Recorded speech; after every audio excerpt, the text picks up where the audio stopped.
மீன் வயிற்றிலே யோனா.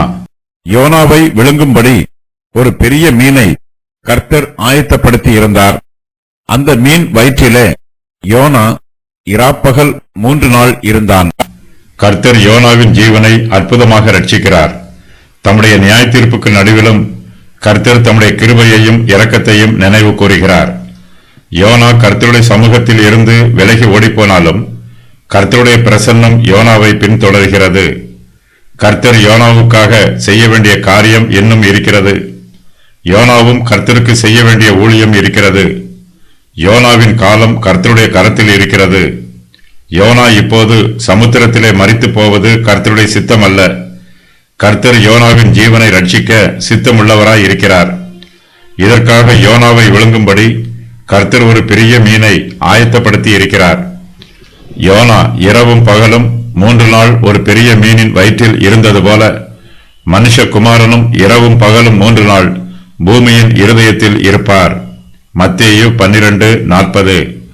கர்த்தர் ஆயத்தப்படுத்தின பெரிய மீன் ஒரு பெரிய திமிங்கலமாகும். இதன் வாயும் பெரியது, இதன் வயிறும் பெரியது. மீன்களை ஆராய்ச்சி செய்கிறவர்கள் திமிங்கலத்தின் வயிற்றில் இராணுவ உடை அணிந்திருந்த மனுஷருடைய சடலங்களை கண்டுபிடித்திருக்கிறார்கள். திமிங்கலம் யோனாவை கொன்று போடுவது கர்த்தருடைய சித்தம் அல்ல. கர்த்தருடைய கிருபையினால் யோனா மீன் வயிற்றில் இராப்பகல் 3 நாள் இருக்கிறார். ஆனாலும் அவருடைய ஜீவனுக்கு மோசம் உண்டாகவில்லை. இந்த மீன் கர்த்தர் ஆயத்தப்படுத்தி இருக்கிற பெரிய மீன். இது கர்த்தருடைய சித்தத்திற்கு கீழ்ப்படுகிற மீன். யோனா கர்த்தருடைய தெய்வீக கிருபைகளையும் இரக்கங்களையும் விசேஷித்த வழிகளிலே பெற்றுக்கொள்கிறார். யோனா மீன் வயிற்றில் இருந்தாலும் அவர் கர்த்தரை நோக்கி பார்க்கிறார். இயேசு கிறிஸ்து கல்லறையில் அடக்கம் பண்ணப்பட்டு 3வது நாளில் உயிர்த்தெழுந்தார். யோனா இயேசு கிறிஸ்துவின் உயிர்த்தெழுதலுக்கு அடையாளமாய் இருக்கிறார். நான் அடைந்ததும் உங்களுக்கு பிரதானமாக ஒப்புவித்ததும் என்னவென்றால், கிறிஸ்துவானவர் வேத வாக்கியங்களின்படி நமது பாவங்களுக்காக மரித்து அடக்கம் பண்ணப்பட்டு வேத வாக்கியங்களின்படி 3ஆம் நாளில் உயிர்த்தெழுந்து கேபாவுக்கும் பின்பு 12 தரிசனமானார். 1 கொரிந்தியர் 15:3-5 வரை. யோனா இரவும் பகலும் 3 நாள் ஒரு பெரிய மீனின் வயிற்றில் இருந்தது போல மனுஷகுமாரனும் இரவும் பகலும் 3 நாள் பூமியின் இருதயத்தில் இருப்பார். மத்தேயு 12:40. மீனின் வயிற்றில் இருப்பது யோனாவுக்கு ஒரு புதிய அனுபவம். இதற்கு முன்பு யோனா இப்படிப்பட்ட சூழ்நிலையில் இருந்ததில்லை.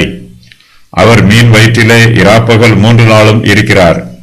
புறஜாதி ஜனங்களுக்கு கர்த்தருடைய மீட்பின் செய்தியை அறிவிக்க வேண்டும். இதுவே யோனாவின் ஊழியம். கர்த்தர் தம்முடைய தெய்வீக சித்தத்தின் பிரகாரமாக யோனாவை வழிநடத்துகிறார்.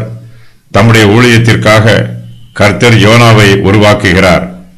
மீனின் வயிற்றில் 3 நாள் இரவும் பகலும் யோனா உயிரோடு இருந்தார் என்று ஒரு சிலரும், மீனின் வயிற்றில் யோனா மரித்து போனார், பின்பு 3ஆம் நாளில் அவர் உயிர்த்தெழுந்தார் என்று வேறு சிலரும் இந்த வாக்கியத்திற்கு வியாக்கியானம் கூறுகிறார்கள்.